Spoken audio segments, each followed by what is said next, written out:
Hey guys, happy Friday. Yes, it is Friday, and that means one thing. It is Ask Mark time. Ask Mark. Not the other one. Not the other one. Ask Mark number 12. Now you're thinking, hold on, there's been 12 of these. Technically no, and technically yes. There were and are called Question Time, but we've renamed it. Although, Mark, there's been some people saying, why don't you rename it again? And this is the first time that this has had this name. Rename it to Ask Shark. Yeah, there's also another one which I think we're going to get to later that I really like. Okay. And I can't believe we never thought of it before. Okay. So this maybe we might rebrand again after like two shows. Oh dear. Because people are coming up with better ideas than we did. Yeah. Hey, it's one of those things. Cool. Anyway, how are you today? You alright? I'm alright. I actually have a surprise for you that I've been keeping secret actually. Wow, live on air, live on Ask Mark. I'm excited. What is it? What is it? I imagine you've seen it, and some people might have seen him, but it's the return of Bruce. Hello, he's back. Yes, Bruce is awesome. Oh dear. Yeah, I've been trying to figure out where to put him, and I had this pulley system to film wetsuits. And I was like, oh, I'll just put him up there. But he kind of gets in my head space, but he'll do. I like him there. Yeah. And he's a bit more animated than just kind of like stuffed in the background somewhere. Exactly. Well, for those of you who don't know, this is Bruce. I like Bruce. He was He was our like little mascot for a long time, and he was usually hidden in a lot of the backgrounds of the videos. So he's been in quite a few videos, but most people don't really notice him because he didn't usually move. Now he's quite animated. Yeah. But yeah, we found him. He's back. He was in a black plastic bag, bless him, like a lot of sharks find themselves. But we freed him. Got rid of that ghost gear, and now he's back. He's smiling and everything. Do you want to know a story about how Bruce actually became part of the set? Yeah, because I think he's pre-me. Yeah, he is, but he is pre you. But you remember when we did Simply Scuba Live? Yeah. The old marketing manager, he doesn't like Bruce. He did not like. I don't know why. He found Bruce annoying. He found because it was a toy, he shouldn't be in there. So just before you used to go live, I used to put it in the backdrop, and it was really annoying me. That's probably why I got such bad reviews from him. Yeah. Oh, definitely sorry. It's another pay cut this year, Sean. Yeah. So it actually started from that, and then I kept on putting it in other videos that weren't product reviews, and then it just stuck. Now he's part of the family. Yeah. Now he's back. Cool. Well, welcome back, Bruce. It's glad to see you. Yes. Hopefully when we get a new studio, you'll be more prominent. Yeah, he'll have a proper home once again. He will do, but that's later down the line. Anyway, let's actually get to the questions because we're all like 5 minutes in. And we actually need to ask go on questions. then. But you've missed this, guys. You missed this, though. It's just like Daily D. I love this bit. Yeah, this is my favourite time of the week. No, it's because of me. You like to talk to me. Yeah, sure. Yeah. Okay. First question is from Black and Blue T. He left a comment on the Fourth Element Tech Shorts review. He goes, "Hi, greetings from Norway. I just love your channel. You guys do really good job. Thank you very much, Black and Blue." We try. Yes, and he says, can you use this dry suit? Can you use this on a dry suit, or does it exist as another thing?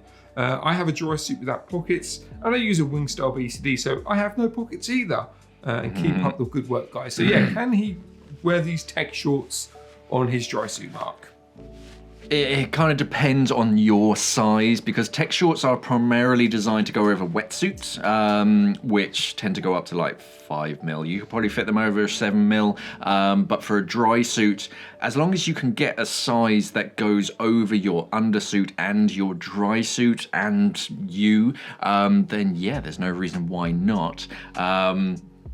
But most people, for like a proper full-on dry suit, you can find like adhesive pockets.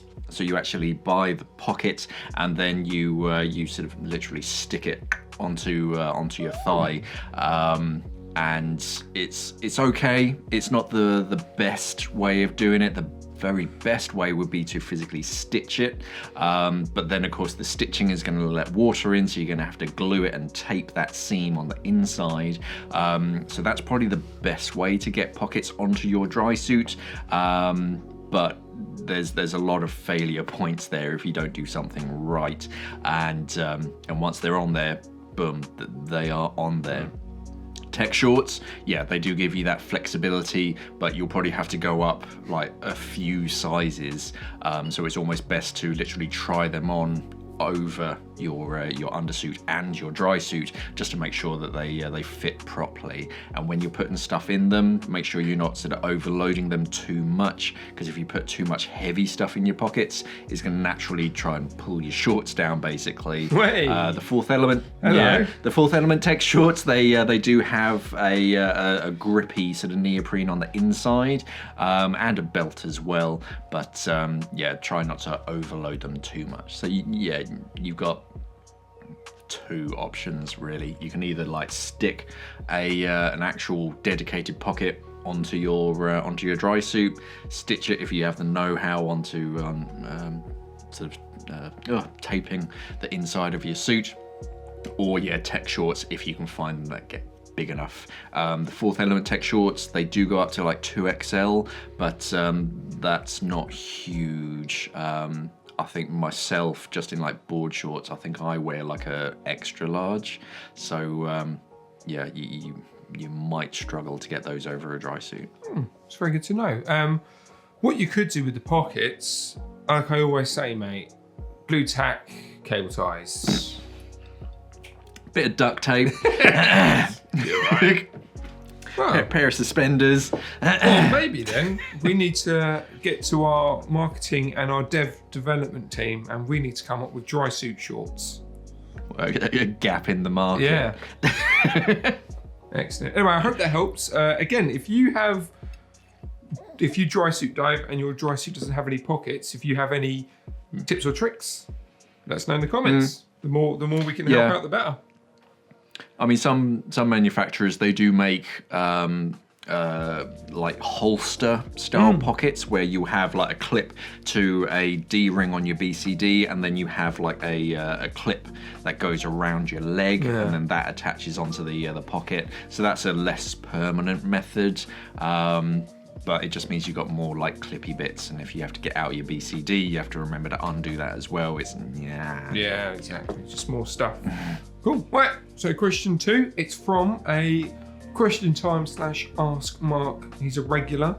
Damn, so he's back. Damn, so. I hope he likes us saying that, or they like us saying that. But if I hope it's a he. Doesn't matter. But he keeps asking questions, so obviously they don't mind. He left this question on the MTX RC product overview video. He says, good afternoon, Mark.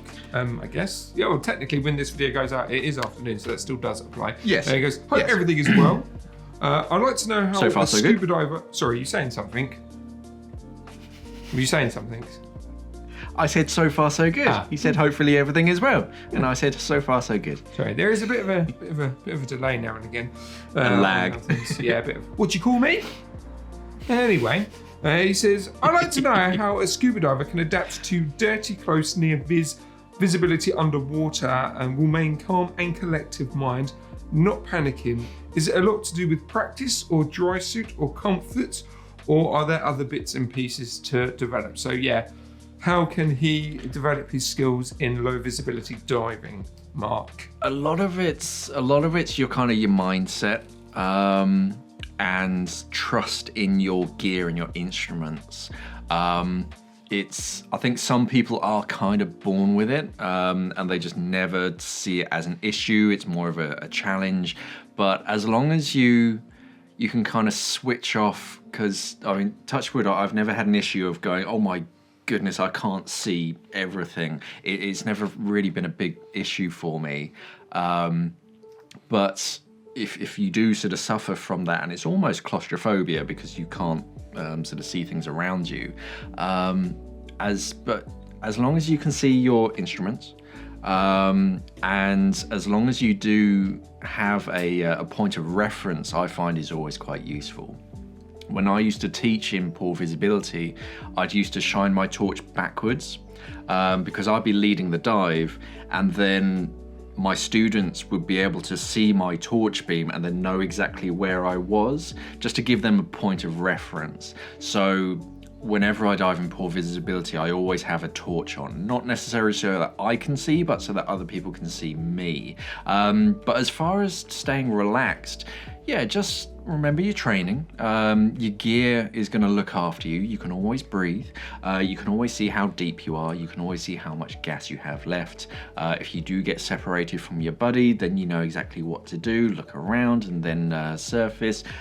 You can do a lot of your dive just from your instruments. Granted, it's not going to be a particularly fun dive, but as long as you trust your instruments and you've prepared beforehand, then just have faith in your kit. So many times I've been on dives and I'm swimming in this direction and I can't see a thing except like the bottom, and I know the wreck's over there.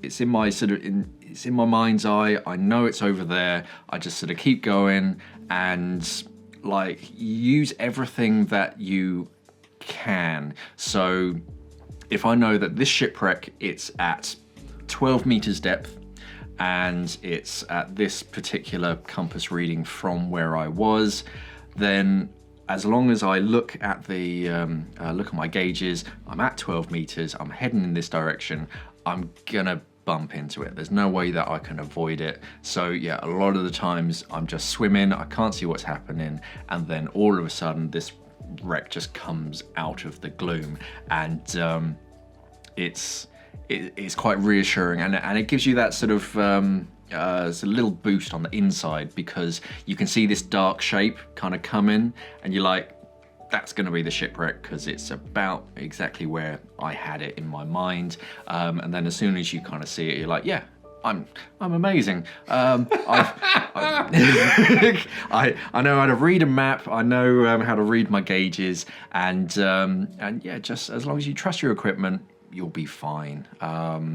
Because yeah, I think one thing that some other divers finds like the same issue but in the completely opposite end of the spectrum is the open blue. So you're away from shore, you look down and all you see is just blue. The visibility is amazing, but there's just nothing to see because you're in the middle of nowhere. And that can set some divers off because they don't have a physical point of reference. But as long as you have your gauges, and as long as everything's working fine, then yeah, you always know which way is up. You always know sort of when and where to do your safety stop. And yeah, it's just sort of relying on your equipment. Your equipment is tough. It's been tested left, right, and center, and you've been looking after it. You know it's accurate, so you're gonna be fine. Just work your way into it. The best way to get used to it is just to go to worse and worse conditions, and then yeah, when you suddenly come across this poor visibility, it's no real issue. But yeah, torches definitely make a huge difference because then you can see one another that much easier. Cool. I've got a top tip for you, Mark. When you go diving and it's dark, have you tried opening your eyes? I wore my blackout mask again. Not again. No. Oh, shoot.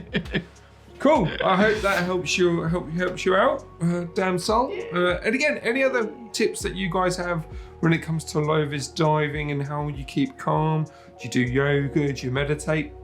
Let's have a conversation about it in the comments below. So the next question is, okay, I'm gonna butcher your name, so I'm just gonna call you Rua. R-U-A, Rua Boulder. It's not your fault, it's my fault, because I'm an illiterate Idiot. So anyway, he left this comment on the Cressy Ultra Span 5mm boot overview. And he says, I have really odd shaped feet, really wide, G or H. I'm guessing that's something to do with feet. And huge arse. Yeah. Oh, arches. I nearly said Careful. something else then. That was dodgy. Can you suggest boot brands or models that are better for wide and high volume feet, Mark? Ooh, that's an interesting one. I know, that's why I put it in it. Yeah, I don't know, to be honest. Fantastic. Next question. Hang on, let me just go through. There is something really that I might be quickly. able to offer. Yeah, I'm gonna say you're probably better at this kind of stuff. 'Cause hiking's easy. So that all they really have is boots. I was going to say, yeah, because scuba boots only seem to be ones- pretty generic, don't they? Yeah, the only ones that really spring to mind are Fourth Element because they come with the separate insoles. Yeah, so they're questionable. yeah, They're questionable, those insoles. yeah. Sorry, Fourth they're Element. not really made. They're not made for walking though. No, yeah, obviously. Otherwise, yeah, they're all fairly standard. I mean, the Aqualung, I can't remember what they call it, but I want to say ergo boots. They're more sort of shaped to be ergonomic for the human foot. But your best bet is probably literally to go to your local dive center and just go, oh, hey guys, I need to try on some boots. Yeah. Otherwise, there's nothing in my mind that specifically says, oh, go to this brand because they're known for it. I've never come across it, to be honest. But what would you recommend, Sean? Chop your feet with off. Your booty. Chop your feet off. Chop your feet off. Don't need them. Just have stubs. I have seen some divers who have lost limbs and they do make prosthetics specifically with fins There you on go. for diving. I think that's fairly extreme. Yeah, just touch. It is an option, I'm not gonna lie. It's not your best option. Nope. But No, in all seriousness, It exists. Just get Yeah. some insoles. You want some hard-based insole that don't have too much fabric, because obviously if you look at a lot of hiking boots, you can get like really super squidgy insoles and you get really hard like carbon insoles. So go for the carbon, because that means then if you do go in the water, they're not designed for the water, they're not going to absorb too much. Brand-wise, yeah. Superfeet, I would highly recommend Superfeet. They are fantastic. They do half insoles and full insoles. So if it's just the back that you need an issue with, like with your arches and stuff, you just need that support. Maybe you just need to look at a 1/2 foot insole. That will definitely help you out. But I think what you need to do, you almost need to find a pair of boots that feel comfortable without anything in them, or with some sort of support that the boot originally offers. And then that's when you go to a hiking store and you go, right, I've got these scuba diving boots. I need to fit some soles in. Where do I go and what do I go from there? And then just put a couple of soles in, insoles in, and then hopefully that will help you out. But yeah, from a hiking perspective, Superfeet, or even if you don't want to go for Superfeet, you want to get a hard sole. You don't want necessarily an insole with memory foam. You don't want a sole with so much foam in the inside, because that potentially it going in water could alter the general support that it gets you. So you need something hard, you need something solid, and it will help you out. Also, I'm very against insoles that have gel in them, because that defies the point of an insole.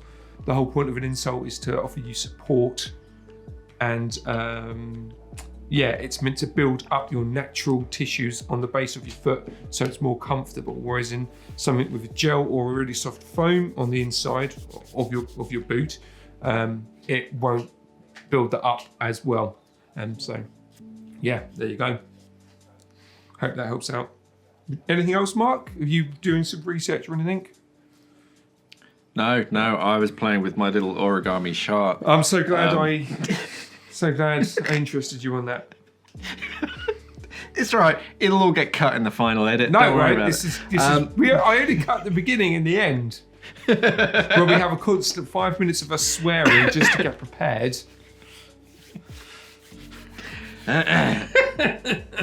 Okay. So anyway, I hope that helped you out. Again, Yeah. If you have had issues with narrow feet, low arches, high arches, and you've come up with a solution, let us know in the comments below. So the question number 4 is from Mikolaj.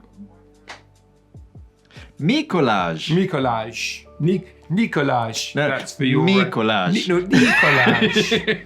That is a very. If you don't watch Brooklyn Nine-Nine, that is a very niche. You won't joke. get that. Yeah, you won't get that. Anyway, they left a comment on the top tips for new scuba divers. He says, "Hello, Mark, and hi, Sean.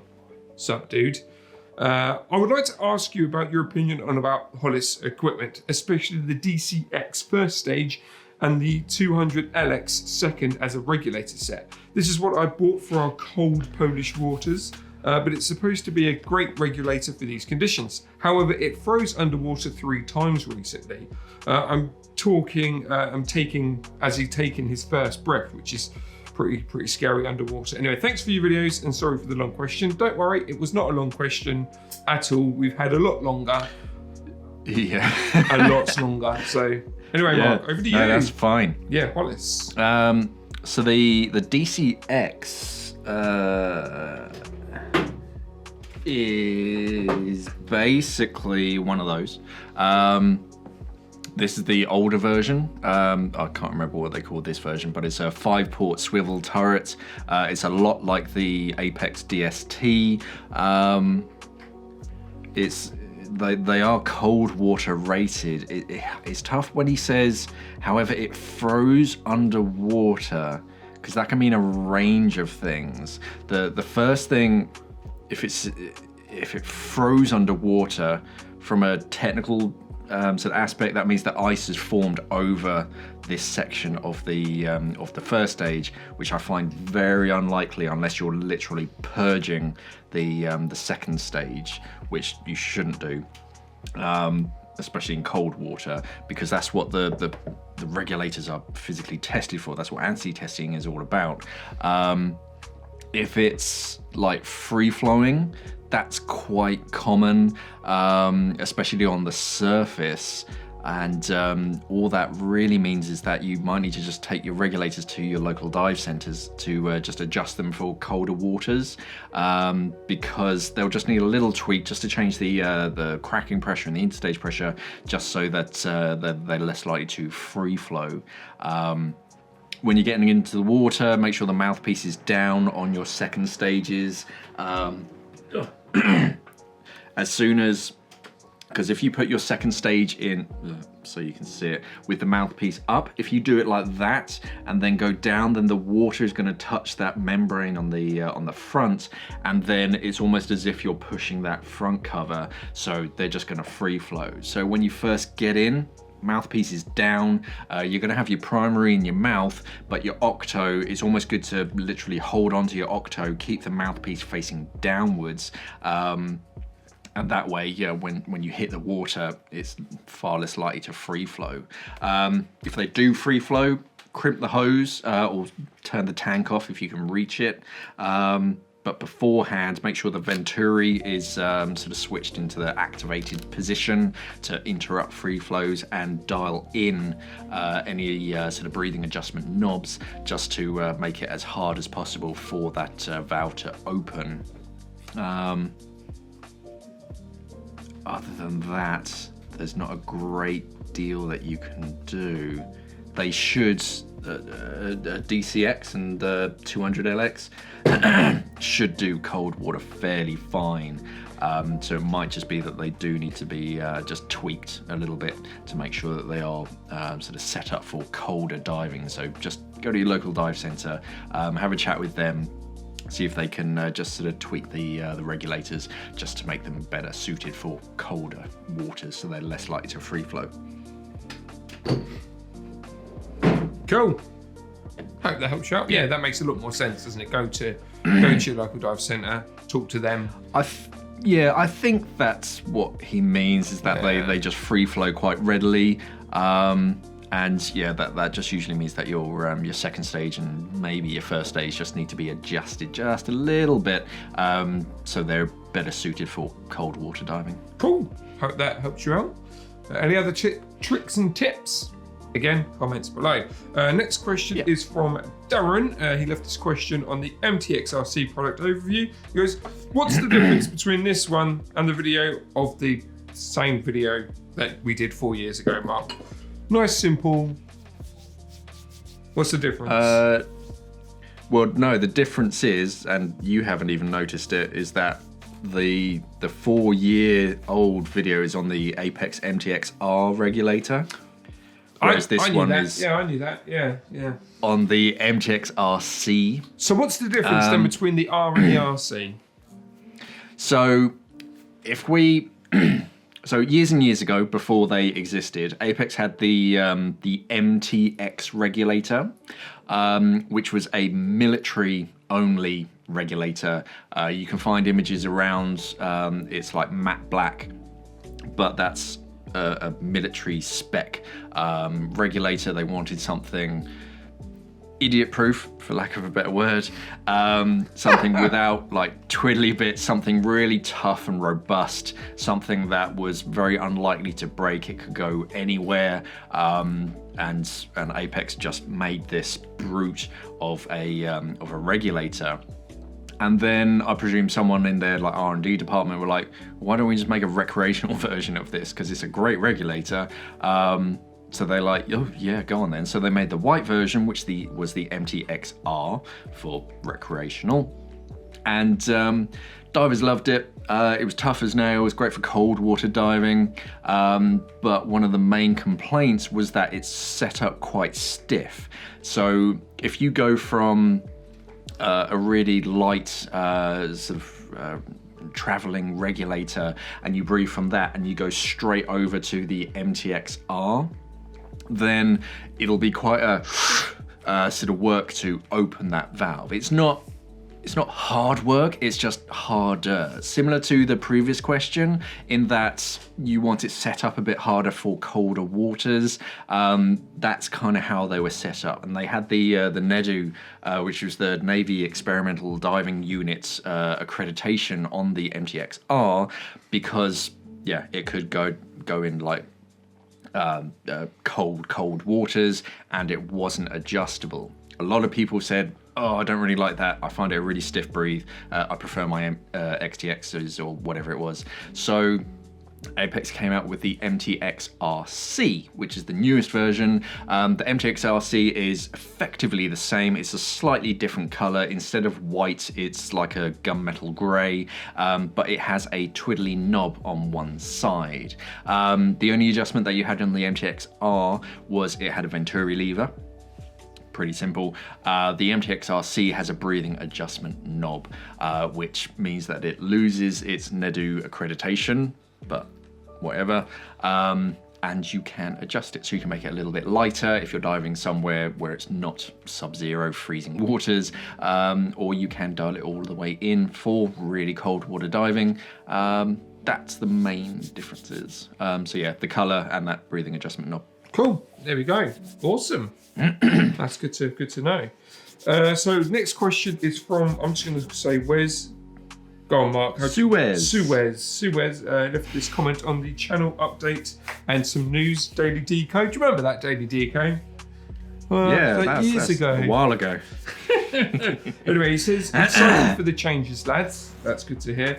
Also, good morning. Back then. Morning. Hope you're okay this morning.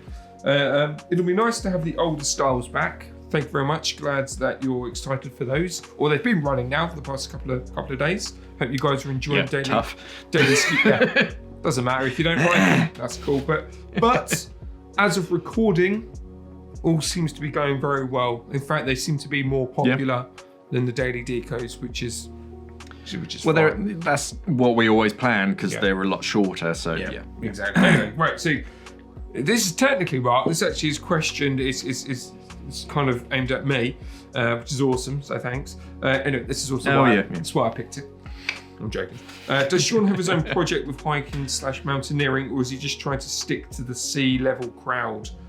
And he put sea level crowd. It's quite funny. Obviously, then he put #AskMark. He goes, Safe Diving is a pretty good channel. I've subbed to it. Awesome. I don't know why. Thank you. Yeah. It's a dodgy one. I think I'm going to start flagging that up on YouTube to get it taken down. And then he says, could be better if another person was to add smart ass comments, but still, so basically, Safe Diving needs me to add smart ass comments to what you're saying. We have been talking about getting another presenter, haven't we? Yes. It would be nice to get someone else. It would be nice to get a feminine input as well, because that's something we've always kind of lacked. We kind of had it with Robin and Alana, but they never really stuck around. Well, it wasn't Alana's fault. It wasn't Alana's fault. It was kind of the company went under. And then she wasn't. You never know. It could have been Alana's fault. Yeah, well, yeah, she was accounts, so she worked in accounting. Thanks, Alana. If you don't know who allegedly, we're talking about, it wasn't. You can still hear Alana's voice though. Her voice does still feature on the channel, or it will do. Spoiler alert for what's coming to you tomorrow morning, as in Saturday morning. Anyway, so basically, Anyway, questions. So for myself, basically, the company that we're attached, they have another channel called WebTogs. It's just popped up on here. I probably will end up doing some bits on there eventually down the line. We're still in early stages. We're still in early talks. At the moment, I'm helping run kind of the community tab at the moment. But when more videos, when they want more videos and more advice and more product overview stuff done on that channel, I'm going to be a part of that, which is very exciting. Pre-lockdown, this is a bit of a weird one. I'm going to mention it, but I don't know whether I should, so I might get in trouble. So if you don't see me after this video, it's because I've been fired. But basically, obviously, like Mark, when we were in hiatus between the two variants of scuba, Mark obviously created Safe Diving. I did my own little personal videos, but I started work on a channel called Awesome Outdoors, but mainly a blog, which then catered for hiking, and obviously catered for videos, which I basically converted the script from a blog to a script for a video.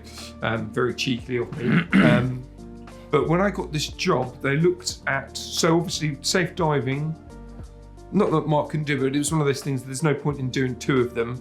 And obviously his main focus is going to be on this channel. So that's what happened, wasn't it, Mark? Yeah, they still exist. The videos are still there, but I'm not going to be uploading anything to it in the foreseeable future. Yeah, well, that's probably a good thing as well, because then you've got to think about what you've got to do for Simply Scuba, and then you're looking at Safe Diving, you're just like, you're just going to get too annoyed with yourself or whatever. Yeah. Well, not annoyed, but overwhelmed with, you've got to film all this thing. But basically what I'm saying is that I've got Awesome Outdoors, and they didn't say I couldn't keep continuing to do it. So you can always take a look at that. I'm still writing some blogs for that, so you can always take a look at that. Channel videos, I don't know, there something might be on there. I might do it further down the line, because I started doing it, and then obviously I got this job, and then I had a kid, so my time has been a bit limited. Yeah, very limited to what I can do. But yeah, so officially, on the realms of working within the company, WebTogs is where I hopefully, well, that's the plan, to start working on some bits and bobs there. So you want to see my beautiful face, do some reviews and talk about outdoor stuff, it'll be on there. And officially, I've got it's called Awesome Outdoors. I'm not going to put any links on it or anything like that. So if you want to subscribe, do it. I mean, there's that. There's also Empora. Yes. Who are like a online extreme sports magazine that we're doing bits and bobs for. So yeah, but our main focus is going to be on Simply Scuba and like WebTogs. Yeah. For Sean's like outdoor hiking, adventuring kind of stuff. It's exciting, but and also Safe Diving's it sucks. So there's no point in subscribing to it, because I'm going to report it. Next question. Anyway, so the next question is from Leo Bloom. He left a question on the Atomic BC2 product overview. Hi, question mark. That's the one that I love. I can't believe we didn't think of question mark. Well, technically, like, it's a good one, but then also it's like one of those things where we're questioning what you say. So it's like you're saying stuff, but is it right? Maybe that should be a monthly show. We'll pull you apart. Let's question Mark. Or we could do it. We can film it. We'll chain you up like in Brooklyn Nine-Nine, and we'll do an interrogation. See what we can get out of you. Anyway, let's go to the actual question. It goes, I'm looking for a back inflated travel BCD with LED integrated and decent pockets for equipment. I'm interested in this Cressy Scorpion you featured a while ago. Now, I was advised to avoid the horseshoe bladders like the Atomic BC2, and especially those with bungees, as they press the air out when punctured. Does this really make, this doesn't really make sense to me. The water's certainly a lot more pressure on the bladder than the bungees, so it shouldn't make any difference. Is there a problem with this kind of bladder? Thank you for your opinion, Leo. So I get what you're saying. You got the water pressure. You imagine if you do rip your bladder, then the water is just going to squeeze all of the air out. That's not quite how the physics work. There is that water pressure, but that is having an effect in that it's changing the volume of the gas inside your bladder, and that's about it. If it did squeeze all the air out of an open bottom container, then lift bags would be useless. We wouldn't be able to lift things off the bottom, because as soon as you put gas into the bottom of a lift bag, the water would just squeeze it all out. It's not how it works. The main reason why we don't like sort of bungee retainer straps is that you have that elasticity which is helping the water pressure to crush it down, and that's what's going to be squeezing the air out. So if you imagine the difference between putting some gas in an upturned like shopping bag, because the bag itself doesn't have any elasticity, it just traps the air on the inside, and that's kind of it. But if you have a rubber or silicone balloon, which naturally wants to be fairly small, but when you inflate it, it stretches, if you then take that underwater, it's naturally going to squidge back down and squeeze all the air out because it's got that elasticity. So I get what you're saying in that the water pressure, shouldn't the water pressure kind of squidge it all down? It kind of already is, but if you have like a small rip in your BCD bladder, and you just kind of like tilt a shoulder down so that the air doesn't get down to that rip, you'll be fine. But if you do have a like retention straps, do be a little careful, because it can squeeze the air out if there is a rip. Cool. Hopefully that makes sense. To me, no, but I'm sure to other people it does. It's not the end of the world, and touch wood, I've had one BCD rip before. If you are clambering in, I stabbed it with a knife. And I didn't even know Sean at that point.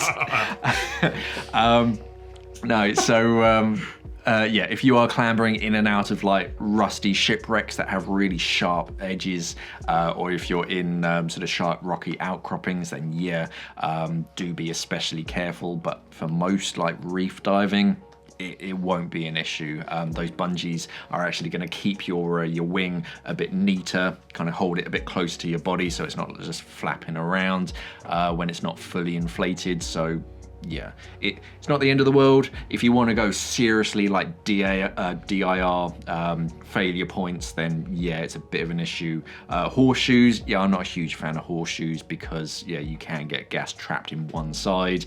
If you need to shift it to the other side, you literally have to go like knees down, head up to get the gas up to the top midpoint and then back down.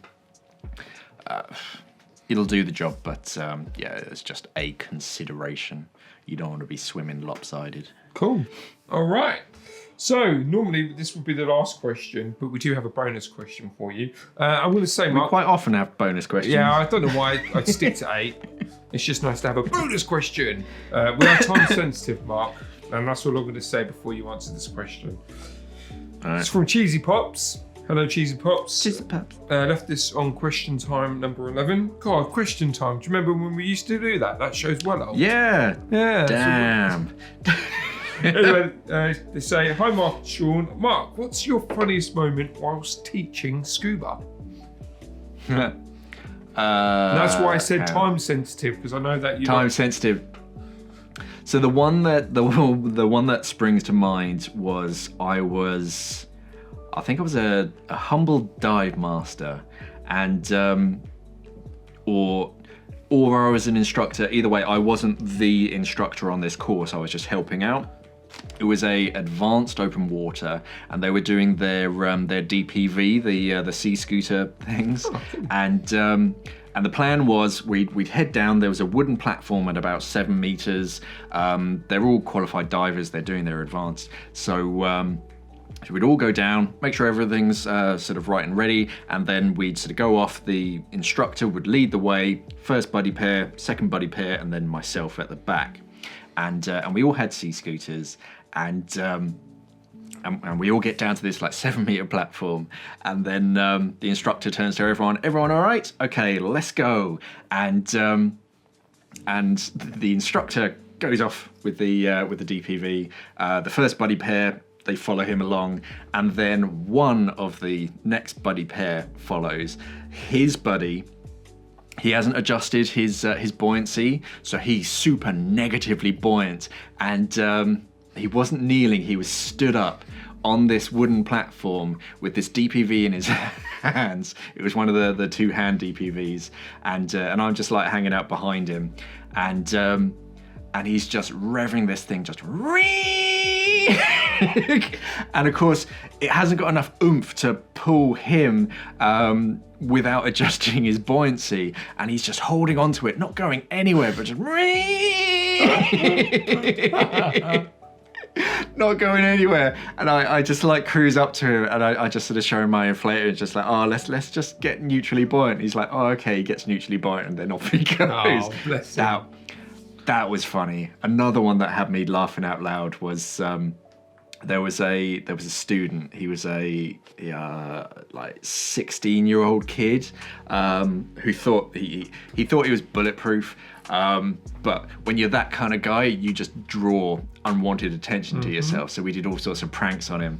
But one that I did was I usually carry some Tabasco sauce with me in my kit bag, and if anyone's annoying, you just put it on their mouthpiece of their regulator, leave it in the sun so it dries a bit, so when they do their like pre-dive check, they don't really notice it.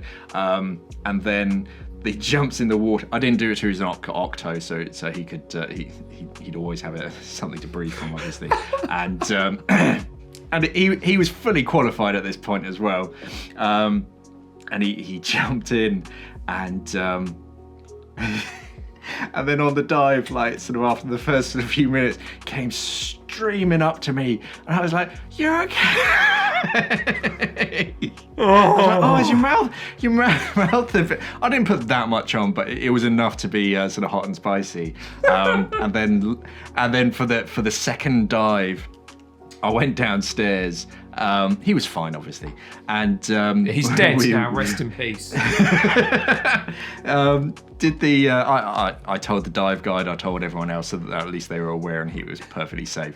But yeah, for the second dive, I go down to check my gear, and like, there's literally this red stuff dripping off of my mouthpiece. So I'm like, oh, so I just washed it really thoroughly, and then as I was like properly getting kitted up, I could see him like on the corner of the deck, just kind of like watching me out the corner of his eye. And I purposely didn't like check my second stage. I checked my second stage, but I didn't put it in my mouth. And I sort of let it sort of like drag on, all this kind of stuff. I get into the water, and I see him like on the deck of the boat, sort of watching me, waiting for me to put this mouthpiece in my mouth. And I do, and I look him square in the eyes, and just like.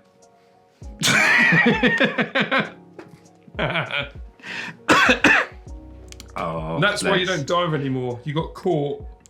All these pranks on people.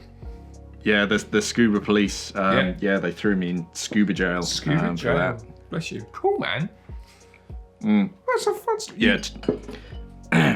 Tabasco sauce and food dye as well, because that's quite fun to put in people's boots, because you don't notice, because your foot just feels a little bit wet, whatever, and then your foot comes out blue or green or pink or whatever. That can be quite funny at times. You're teaching the wrong things. We've actually got a video on that, though, haven't we? What, scuba pranks? I think we have done. Could do. No, I think we've done one. Could do. Have we? I don't know. We've done so many videos. I'll have a look. If there is one, it's popped up. Right. Time for the bonus question before you influence other divers to do naughty things, Mark. This is from... Would I do that? Yeah, well, you just did for like 5 minutes. Anyway. Yeah. It's from Critter Hunter. They left a question on question time 11. When can I join you for a chat about critters, lol? And the reason why... soon. Yeah. Why? Why soon, Mark? What's going on? Because one, I don't think I've even emailed him back, to be honest. That's nice. Yeah, so I know I emailed him, he replied, and then I just don't think I've ever got round to replying to his email. God, I'm awful. No, we are planning something going ahead. It's just working out the nuts and bolts of just having a chat with people, because it's quite easy with Sean and myself because we have all this recording equipment and stuff, so it's fairly easy. But trying to do it with someone who we haven't met yet, who lives in a different country, we need to practice first, to be honest, just to make sure that we know how everything works and how we can record it. But yeah, we are planning on doing some kind of interviews with some of the other scuba diving channels. Just so we can have a chat. I kind of want to talk to someone other than Sean or my dogs. It would be nice to talk to another human being. I'm not human, mate. Exactly. No, what I wanted to say is obviously that's Mark's passion project, should I say? Doing some interviews, because there's no point in me interviewing them, because I'm like, cool, so you like water and sharks. Cool, you go scuba diving. But basically, the reason why I added this little bonus question in is to obviously talk about the Deco Stop podcast. So it's a podcast that we started around about this time last year. Wow. believe it or not. We were like eight episodes in, and then COVID happened, and then that was basically it. So we obviously understand that our format has changed with Daily Scuba News, and we know that people liked that Daily Deco format of just generally myself and Mark having a jolly and talking about scuba diving. Obviously, we can't really do that in the Q&A, although we're having fun doing it. Obviously, we've got people's questions, or Mark's got people's questions to ask, and me to go halfway through filming. So obviously, we wanted to try and get that vibe. So Deco Stop is coming back. So the first episode will drop tomorrow morning, obviously because this goes live on Friday. So tomorrow morning at 7 a.m. That's a very weird time, 7 p.m. Maybe we should try some. No, I won't. 7 a.m. That's when it's going to drop. No. But we're going to be fancy and footloose free with that podcast. There's not going to be much planning to it.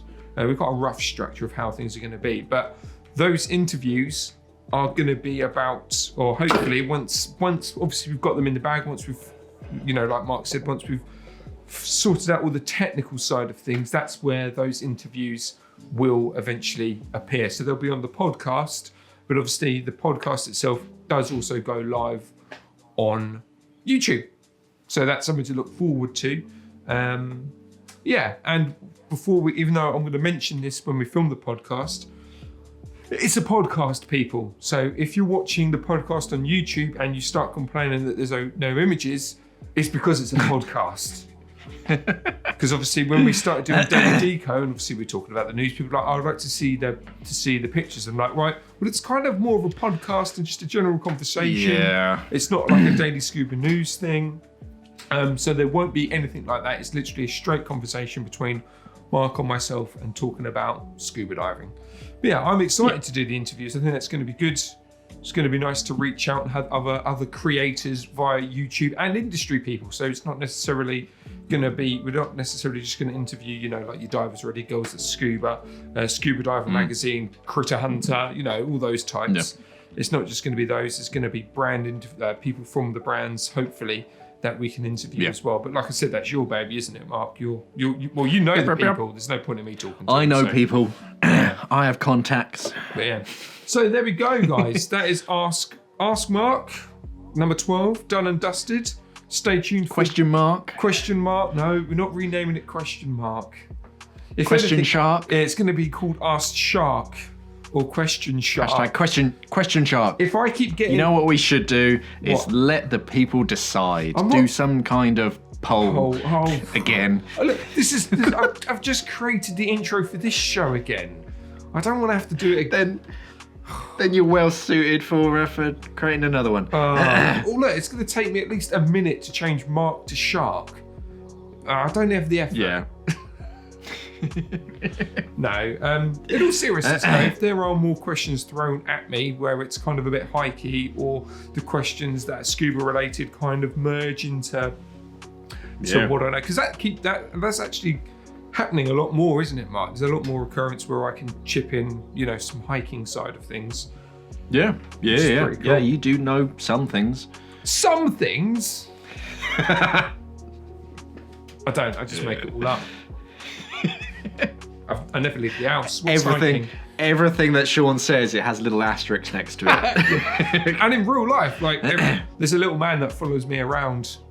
He's got a billboard, and every time I speak, to my wife and to my child, little asterisks. Anyway, guys. Results may vary. Let's end the show there. So again, go on then. What's live this weekend, Mark? Can you remember? No, there's the Saturday Surfers Interval, which is a little light-hearted. What is that? What is something that? about. I wrote it like a week and a half ago. Oh, what was I can't it? remember what this one is. I can Lake remember diving. what this week's is. Lake diving. Yeah, lake diving diving. in a lake. Sunday, is going to be the new in for February. So some new exciting stuff. Actually, something has arrived today, literally just before we were filming. A new piece of equipment. So there'll be a product video going live shortly, probably over the weekend if we can get it done. Wash your hair, mate. Can't do that. Yeah, no, new phone. Who dis? Yeah, exactly. Yeah, so the new in is definitely worth checking out because we've got some new exciting brands on Simply Scuba. So check it out.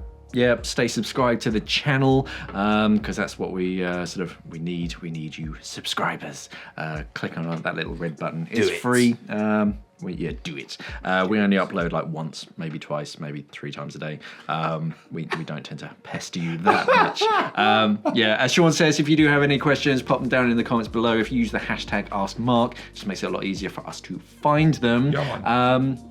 If you like my t-shirt, you can head over to Teesprings. It's not called Teesprings anymore. Is it not? It's called Springs. They've renamed it to Springs. Oh. Because they sell right. more than t-shirts now. So it's just called Springs. Oh, okay. Yeah, go on then. I'll go along with that. Cool. Okay, there'll be a link down in the description below. Thank you for watching, everybody. And of course, safe diving. Guys, have a good weekend and stay classy, scuba divers.